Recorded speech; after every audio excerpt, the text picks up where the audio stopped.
I also handed out to all of you a little bit of a timeline that we've worked with our attorney on in terms of when the public hearings are. Thank you. Town versus when the village hearings are, and you'll note that in your handout in the pink.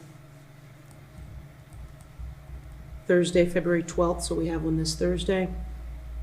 Here in the auditorium, our first public hearing for the town. And then those, we have to have 2 public hearings. They have to be separated by 2 weeks. And so the next one is, of course, after the 12th of February, which is February 26th for the town. The other 2 are for the trustees. Okay. That's all I have on that one. Okay, 10. Review and possibly approve temporary housing for emergency services. Okay, this one is a decision item. This was a team effort. As you know, the town does have a building municipal committee, and this is specifically for temporary housing for our emergency services employees, both with primarily with the ambulance, but also with firefighters in mind. Current situation, as most of you know, is no longer adequate for the needs of our emergency services employees. I think you've all seen the current room that we provide to our ambulance employees. 2 single beds in a very small room that was constructed in a garage bay is not acceptable for male and female employee housing. This was an effort by, like I said, the committee. I see 2 other members here who happen to be selectmen. Actually 4, sorry. Our building committee is comprised of George Tucker, Scott Bates, myself, Mike O'Neill, Chief Warfel, Chief Whalen, and John Neal. And so the proposal, as you see it here, is from the committee that has explored different opportunities to maybe rent apartments, condominiums, expand the situation, the housing that we have up at the municipal garage location. We've also landed on, and this is the recommendation from the committee, to purchase and provide that housing to the spec of 62 by 14, located next to, it would be located next to the fire station in town. I will welcome any other committee members to add.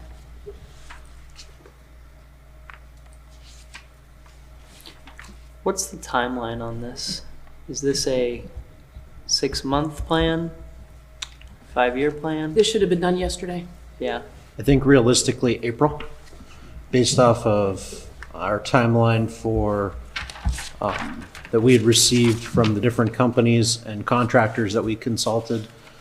Basically, as soon as the frost is gone, we would have the capacity to do this install. Where it's located would have a fairly easy hook on for both sewer, water, and electrical. All those have been consulted. This would not only solve the emergency level issue of the housing that is currently being provided, but also allows for growth in the sense that there are times now when we run a second ambulance and we know we don't have space for those people if they're on a 24-hour shift. So I believe if the design hasn't changed, it's going to be a 3-bedroom that we had talked about, basically set up for 2 single bedrooms for the, we'll call it the regular shift, with the 3rd bedroom being set up as kind of a bunk room in the case of, God forbid, another flood or some other large event where we would need to bring on more people over that course of the time, that would fill that need as well. I guess what I was wondering more is this, do we expect to utilize this for, yeah, how sorry. long? So our current estimates are 3 to 5 years. The building committee is exploring options for public safety expansion / to try to fit our current needs and future needs. And we're trying to be realistic that no groundbreaking is probably going to happen. At the earliest would be 2 to 3 years. Realistically, let's just say up to 5 before we had a functional building. Whatever direction is chosen to be pursued in that avenue, our current situation dictates that we make a kind of a preemptive action, being that it's not like we're going to be able to start any sort of expansion realistically within the next 6 months or years. This fills the stopgap in that time. How's this fit in your budget? 1% money. Okay. So we've currently collected $447,000 in total from the 1% money from the first 2 quarters that we've used it. And the one, you mentioned the flood. This must be the best location, even considering.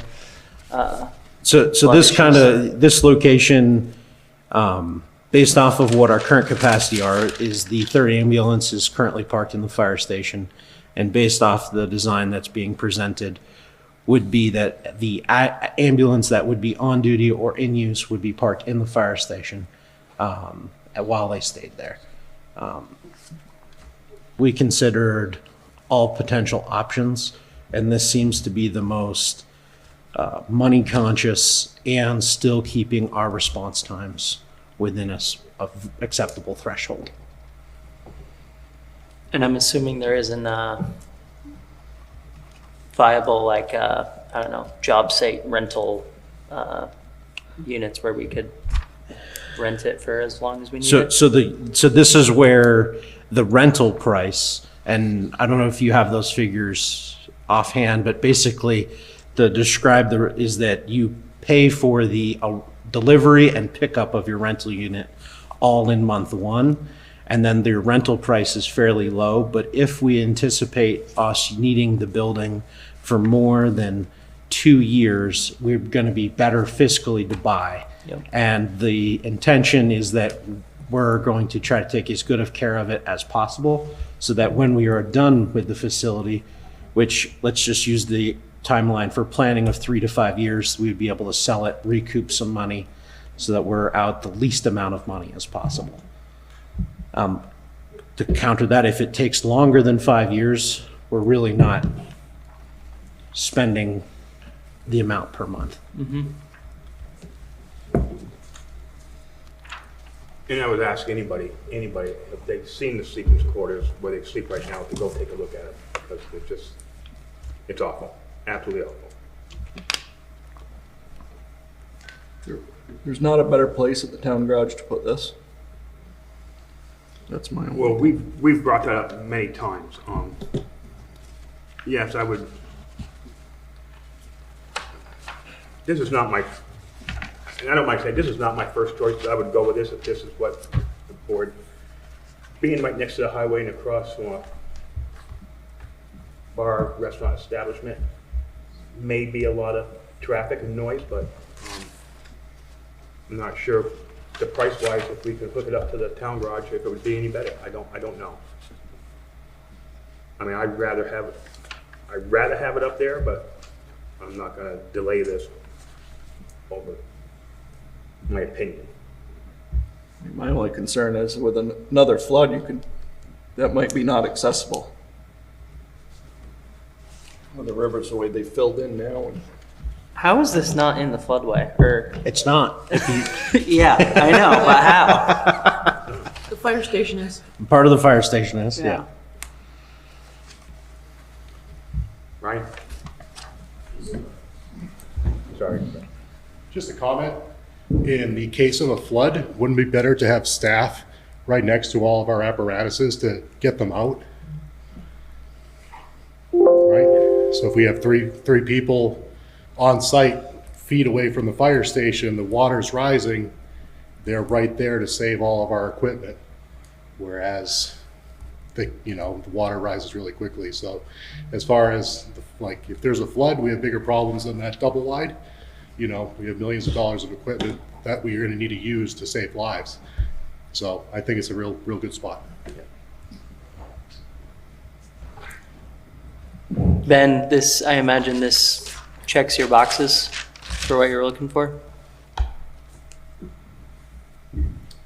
I think as the temporary solution, it works out well. And again, it's been a group effort on this. And down at the firehouse itself, we explored 3 or 4 different locations and trying to be fiscally responsible and looking at impacts and needs. It would be the spot for it.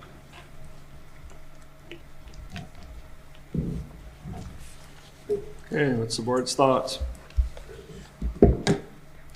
I make a motion that we. Wait 1 second, please. Oh, Eric.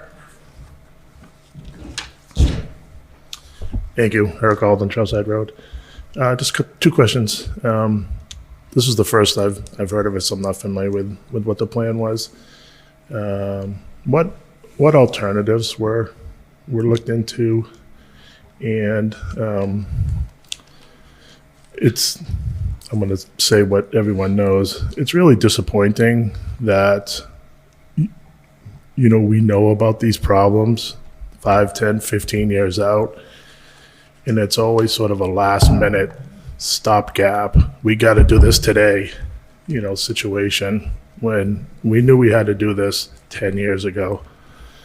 And it's also disappointing that the funds from the 1% are now being used for something that we shouldn't have had to use them for when there's so many other options. This needs to be done, I get it. But the planning process on it, I hope that this building committee really has a timeline, and we're not just continuing to kick things down the road that we know that we need, and we always find ourselves in this emergency situation, like we got to do this today. Yeah, so I guess just a statement, but this the question on what other options were considered. Thank you. If I can, Brett. Go ahead, Eric. So just to answer your question, so the building committee looked at a variety of options, including expansion of the current facility where they're being stored, or not stored, where the sleeping quarters are, which is a modified garage bay. And that was kind of option 1. And for various reasons, a lot of primarily egress issues, that was determined not to be viable. We looked at some options of potentially renting space. The biggest concerns being that we would need us either to keep being that this is primarily for the ambulance would either have to sit outside and be basically particularly during the winter time, would be a challenge to keep it free of snow and ice, and or would have to have an included garage space that would be big enough for the ambulance. We've looked at potentially purchasing non-town-owned property that might be able to suit the needs of this short-term problem and or then also accommodate the longer-term problem. We also looked into what is the option being recommended by the building committee, which is a auxiliary structure that is a housing-specific reason that will accommodate for the next, let's just say 3 to 5 years. Less would be better, but as we all know, making big changes takes time. Okay. I make a motion that we move forward with this as presented. Second. Okay, any other discussion? Being no other discussion, all those in favor signify by saying aye. Aye. Guys opposed? Guys have it. Review and possibly approve FEMA being next step for 91-103, formerly Sam's Steakhouse. Thanks, Brett. If you recall, in November of 2023, the select board moved forward, or voted to move forward with the buyout for Sam's. There were some other properties that were included in that conversation that you all had and voted on. This one was to move forward. So the first piece of that was done, and that first piece is called Phase 1 Environmental Assessment. So that was done. It revealed some things that that are part of that property from previous owners from decades ago. And now we are in the situation where the board needs to act on the next step. So the options are to continue with the buyout, and I'll go through these with you. Continue with the buyout, move to Phase 2, environmental site assessment, or no action. Okay, so if we move forward with the buyout, the landowner is paid by FEMA, and then the Vermont Emergency Management demo team will come in, and they will demolish property. They will grade it, and then when the closing is done, it becomes ours. So that's the buyout. I was very, very specific with our Vermont state officials and the FEMA officials as to what happens if we agree to this. The landowner takes their FEMA buyout, and then we move to closing. And like I said, with the buyout, VEM, Vermont Emergency Management, will then move forward with demolition. So I think in the past, what we've done is we've done a little bit of demo and then we get reimbursed. Not so with this case. The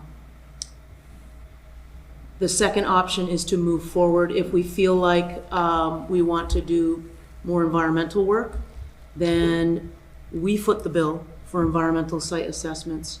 We do environmental sampling, and there are funding sources for that. The third option is to choose no action. So then the landowner is responsible for what happens with that piece of property. It goes back to, it's the landowners right now, and they just retain it. So those are the three places that we're at right now. My recommendation to the board is to move forward with the buyout, move to closing according to the appraisal that was done a year ago, and then Vermont Emergency Management will come in with their demolition team, do the cleanup, and then the property becomes the town's property. We are deed restricted in that case to development, and I think you all know that from the timbering. We can keep it as a parking lot, a gravel parking lot, but we cannot put infrastructure on it like a bathroom, those sorts of things. Is there any liability on us as far as the environmental stuff goes, if stuff's... I asked that question, and the demolition team, the VEM demolition team, if they identify something, they are the ones to take responsibility for it and clean up. And I have that in writing. I'm fine with it then. What was the appraised value? Do you know? Pre-flood, 1.1 million.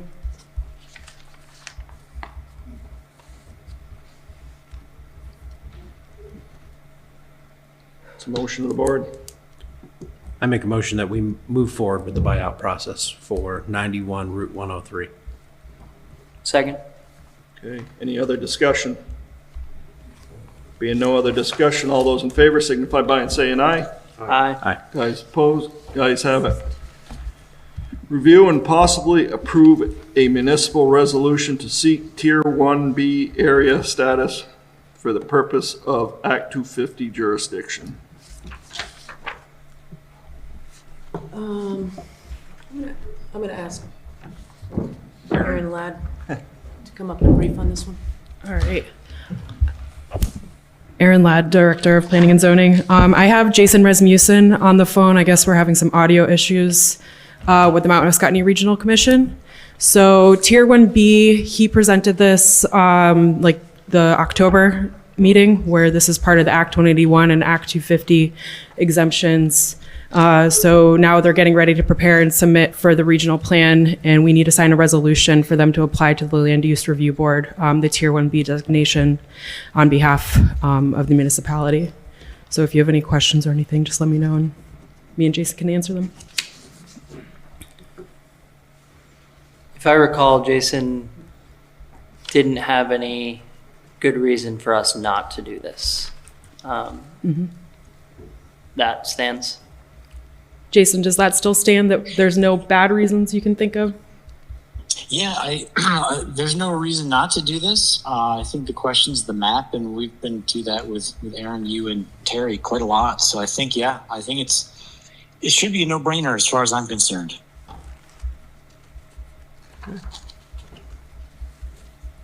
Anybody else got any other questions? We have a motion for this? I make a motion that we move forward with the Tier 1B status proposal. Second. Any other discussion on it? Being no other discussion, all those in favor signify by saying aye. Aye. Guys opposed? Guys have it. Thank you, Joshua.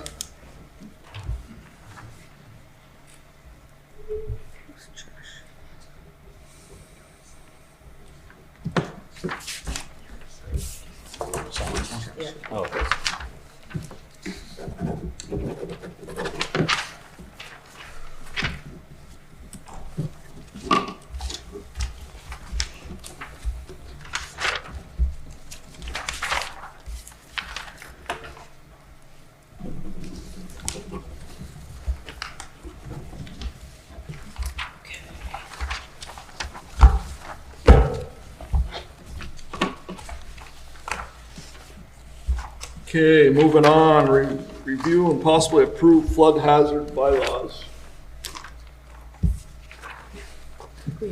Terry?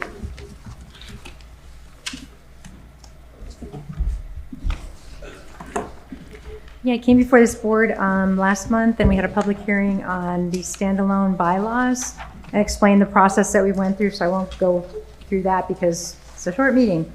And Mr. Alden, Eric Alden, had a concern about one part that was taken out, which is the parentheses on no result in any increase. There were parentheses that said 0.00 and flood levels during the occurrence of a base flood.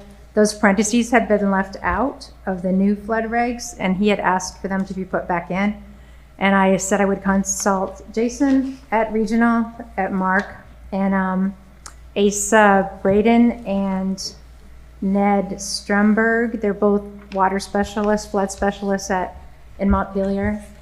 And I consulted all three of them, and they said they had no problem with putting that back in. It wouldn't change our ability to get flood insurance or any of those things that we're worried about. So they said they don't think it's, Asa and Ned and Jason both said, all three of them said they don't think it's necessary, that if something came in at 0.04, it would still be considered at 0, but they had no problem with keeping that in there. Okay. Motion of the board. I make a motion that we accept the new flood hazard and river corridor bylaws. Second. Second. Any other discussion? Being no other discussion, all those in favor signify by saying aye. Aye. Guys opposed? Guys have it. Thank you, Terry. Ludlow Tree Warden update. Bill. Okay, let's talk trees. Christmas trees. I just want to bring you up to date on a couple things that are going down.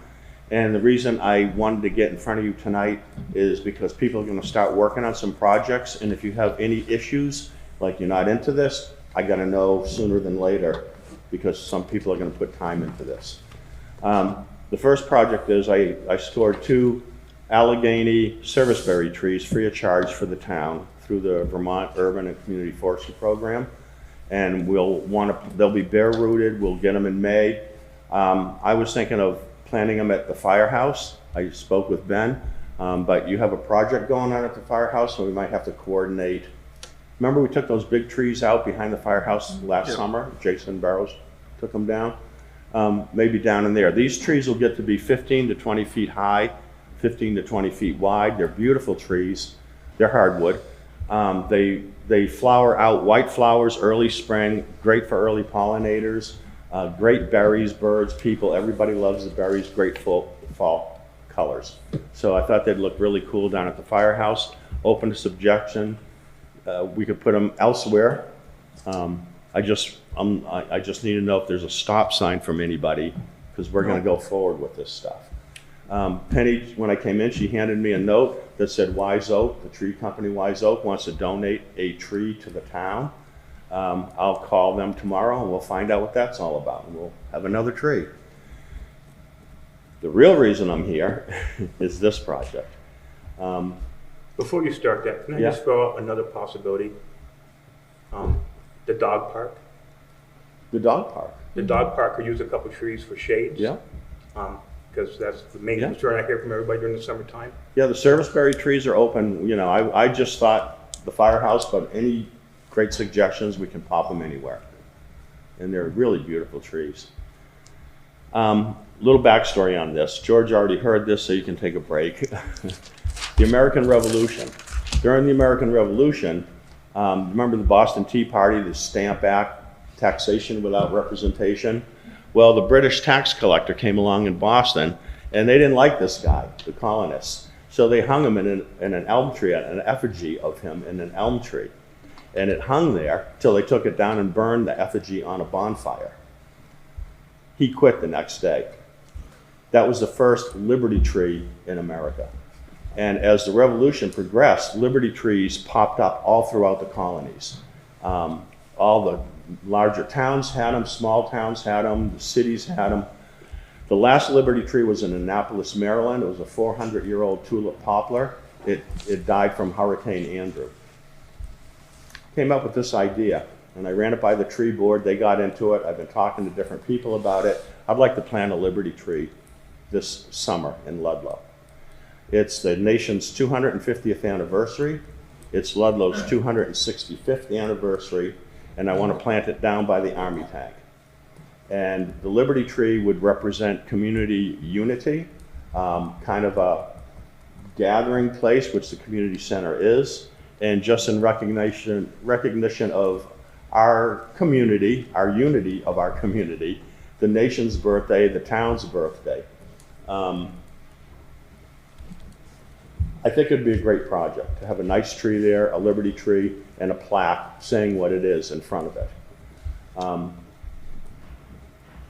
not asking you for anything. You don't have to, all I'm asking is for a thumbs up on this project. You got it. I have the funding for it. It's not even gonna cost you anything, or the town anything. I went to the American Legion. I thought this was right up their alley, and it was. They're gonna fund this project for the town. And I think it'd be a great project. I've talked to some tree people about, and some trees we have to decide what kind of tree we'd want to have, exactly where we plant it. But again, this is going to take some work on people's parts, and I'm here just to get a thumbs up from you guys, because we're going to start actually tomorrow at the tree board meeting at 4 o'clock on this project. So You got our blessing. Do it. that's Do it. it. Okay. That's why I'm here. Thanks for what you do. All right. Thanks. Thank you, Phil. Thanks, Phil. Municipal manager updates. I'll be brief.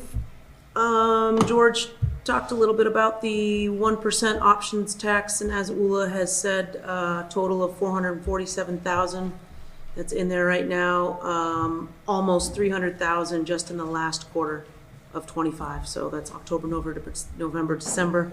$300,000. That's outstanding. So her projections are right on course for $1 million. Ludlow Economic Corporation owns almost 20 acres behind La Valleys and Geldwen. And at their board meeting on January 28th, they voted unanimously to deed the land and sell it to the town of Ludlow for $1. And so their attorney is in process of doing that. And as you all know, we are looking at that property for relocation of the Ludlow wastewater treatment facility. And speaking of the relocation of that wastewater treatment facility, we are still waiting on FEMA to release their estimate of how much they will provide the town on reconstruction, replacement costs. And it's anywhere from 6.9 million to 5 million. So it's in that So, ballpark. excuse, so 5 to 6.9 million. 5 to 6.9 million. Yeah, 5 to 6.9. They're haggling over some pieces that I don't need to talk about now. Let's see, what else? That's all I have for now. Good. Other business? Two things under other business.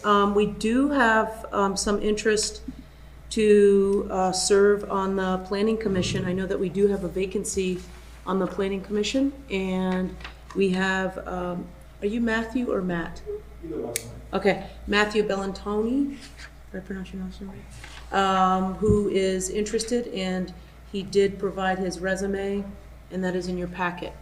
I also know that David Van Gilder is also interested. I do not see him here as well. Michael, do you want to say a few words of interest?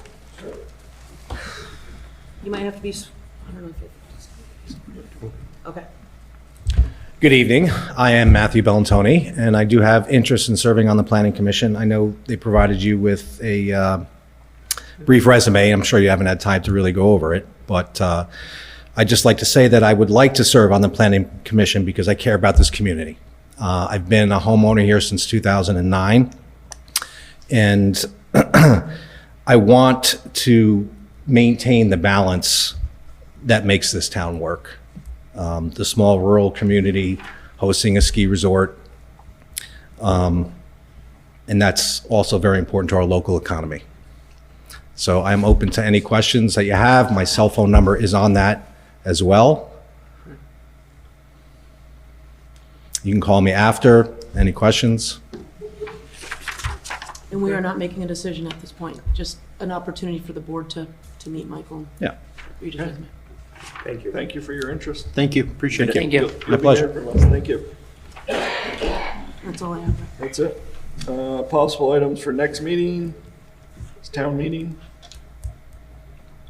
Sign warrant orders. Possible executive session for anything? I don't have Nope. anything. So I need a motion to adjourn. Make a motion that we adjourn. Second. All those in favor signify by saying aye. Aye. Ayes opposed. Ayes have it.